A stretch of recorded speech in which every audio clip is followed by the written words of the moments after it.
All right, boys, we got AWC and MDI going live. We also have the most expensive pet to ever hit the WoW store. More expensive than Midnight the expansion. That's right, we'll get into that, as well as the big stat boosts happening today for a bunch of classes and where everybody currently stands in Raid. We'll look at that as well. Let's jump straight in. Oh, this guy again interrupting the news? That's right, because I still have a big giveaway going. It's the Midnight Epic Edition, and look, all you gotta do to win this Epic Edition of Midnight is watch 1 hour of my shitty stream and be a follower of the stream. If you do that, you'll get yourself a point to enter into the giveaway. Every point beyond that is gathered through another hour of watch time. Continue to watch, gather up your points, and enter into the giveaway multiple times. This is your chance to get the cool Lightwing Dragonhawk mount, even the Voidwing Dragonhawk mount. All of the things that are going to come with this thing. We're talking Trader's Tender, game time, and everything else. This is the ultimate Epic Edition, and most of all, the most important thing, early access. This thing will give you early access to housing, early access to the beta, early access to your mom's fridge. Everything you've ever wanted could be yours with the Epic Edition giveaway from Samiccus. And again, all you have to do is watch 1 hour of this shitty stream.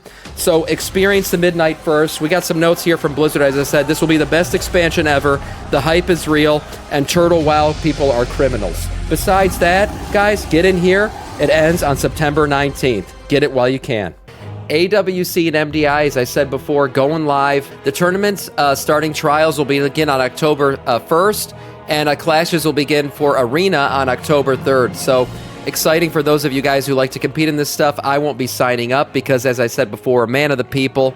I don't like to compete against the people. I'll absolutely dominate these tournaments. You're talking about a former season .01 arena champion. I mean, I don't want to put my skills out there. So we'll let the people play if they'd like to play. Besides that, the most expensive pet to ever hit the WoW store. That's right, guys. For the low price of $75, you can get yourself this deformed bunny. Now, it's not exactly $75. The way this thing works, if I'm not trying to clickbait you guys, is that you purchase items worth $75, excluding shipping and handling and sales tax and all that stuff, and you'll get this pet along with your purchase. So yeah, I mean, I think they could have made it a cooler pet, to be honest. But yeah, if you purchase up to $75 of stuff on the WoW store up and until September 22nd, I think it is, yep, you'll get yourself this extra pet. Now, if you are craving, for some odd reason, this odd-looking bunny thing, have no fear, you'll be able to get it in-game.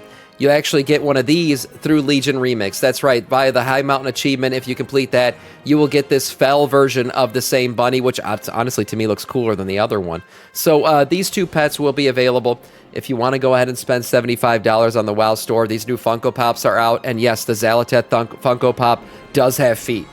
So that's a big bonus there if you're into that kind of stuff. You'll be able to purchase a bunch of Xaloteth Funko Pops up to $75 worth and get yourself the pet. Yeah, that's right. The fell version's cooler to me too. I agree. Besides that, Arakara got its nerfs, boys. Officially confirmed. Blizzard does in fact watch my YouTube content where I went on a rant just yesterday about how Arakara needs a nerf. It's happening today.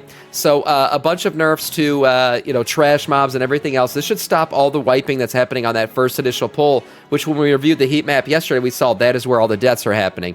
For Trilling Attendant, we see that their Resonant Barrage and initial cooldown is increased, and their ability cooldown has been increased by 50%. Essentially, it's what was wiping people, is people aren't interrupting shit properly, so they're getting destroyed by it.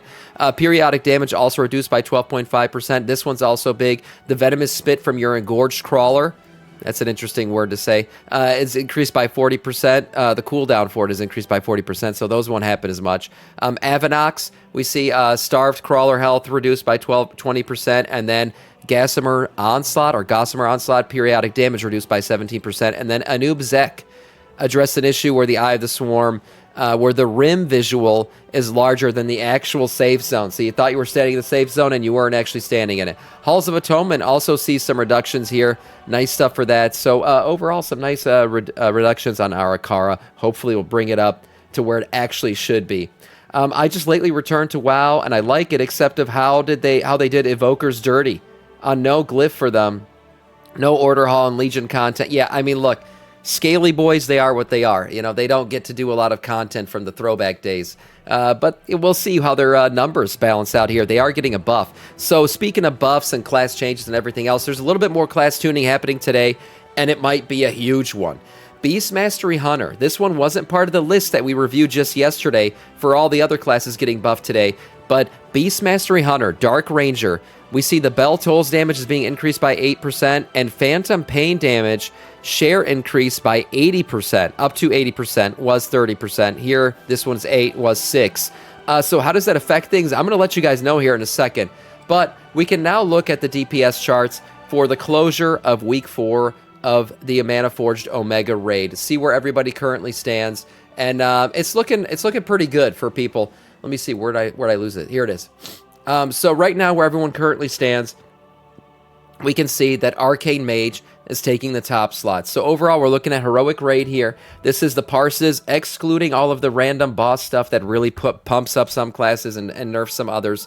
We're looking at normalized DPS across the board in Heroic Raid right now, and Arcane Mage is taking your top slot. Now, interestingly enough, we see something that we don't usually see in these charts, and that's a big drop-off at one point. So the top 6 seem to be pumping real hard. We see Arcane Mage, Destro Warlock, Marksmanship Hunter, Elemental Shaman, Furry Warriors, and Frost DKs. After that, we see a decent drop-off here. What is this? About, I would say, about a 5% drop-off almost to the next level here, where we see Windwalker, Monk, Shadow Priest, Fire Mage, and the rest of everybody else.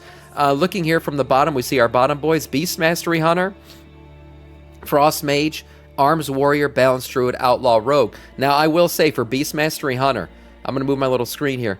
Beast Mastery Hunter right now is getting such a massive buff that they could literally shoot up to the top 5 on this chart. And I'll talk a little bit about where the normalization is of all that's going to be. We saw some trial runs being done with Beast Mastery post all the changes that are happening today, and I'll let you guys know exactly where everyone might be standing after today's numbers here in a second. But a nice look at this chart for right now. This is basically our base level, pre-buffs and everything that's coming in today. Looking across the board, we see that individual boss DPS, we see Forge Weaver Soul. Looking right now, we could check out real quick Demancius, the All-Devouring on Heroic Right. Big single target boss with a few adds here and there. And pretty much the standings are exactly the same as what we looked at before. Outlaw Rogue sitting here at the bottom, but everyone else pretty much the same. We see Demonology, Frost Mage, Augmentation, Evoker, Beast Mastery Hunter, and down here at the bottom. And then Arcane Mage, again, sitting at the top with Elemental Shaman, Ass Rogue, Furry Warriors, Marksmanship Hunter, Frost DK. So nothing too big of a change there. If we want to look at where the tier list currently stands, we could see Arcane Mage sitting there at the top. As I said, you kind of got those top 5, top 6 really sitting at the top. I would say Frost DK is still at S tier. But we see Arcane, Marksmanship, Beast Mastery, Destro, Fire, and Frost DK down here at an A+. And then we also see Elemental Shaman, Feral Druid, Furry Warriors, and Unholy sitting in that A+ range. Your C's right now, Arms Warrior, Frost Mage, Enhancement Shaman, and Outlaw Rogue sitting there at the bottom. Good to see, where's Augmentation Evoker? Rising a little bit, I guess? No, the big movers up really are Marksmanship, Arcane, Beast Mastery, and Fire Mage. Those are your big movers up. Affliction Warlock also a bit up here. So a nice look at this tier list. I guess this is a base version, kind of before all the changes go into effect today.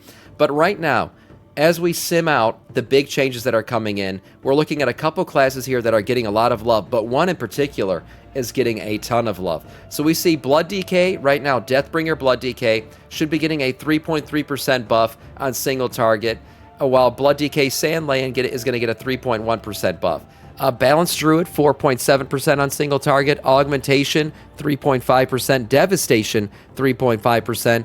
And that's for Scale Commander on both of those. Beast Mastery Hunter could be getting, now remember, this is simmed in Theorycraft here, an 11% buff on their single target damage. That would take Beast Mastery Hunter to the top of the chart, basically.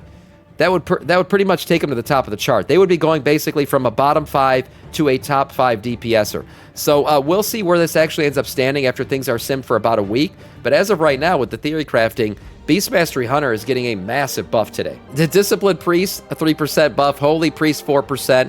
And then we see that's for Archon, and also Holy Priest Oracle getting a 1 to 2% buff. I'm excited to see where Blood DK ends up standing, for sure. But overall, to see Beast Mastery Hunter and where it could be standing, I don't know. I think we saw Rogue a season ago make a total flip from the bottom to the top. That's what we could be seeing for Beast Mastery Hunter this week. So we'll check out the charts after week 5 of Amana Forge Omega Raid and see where everyone stands. But for now, that is all in terms of news.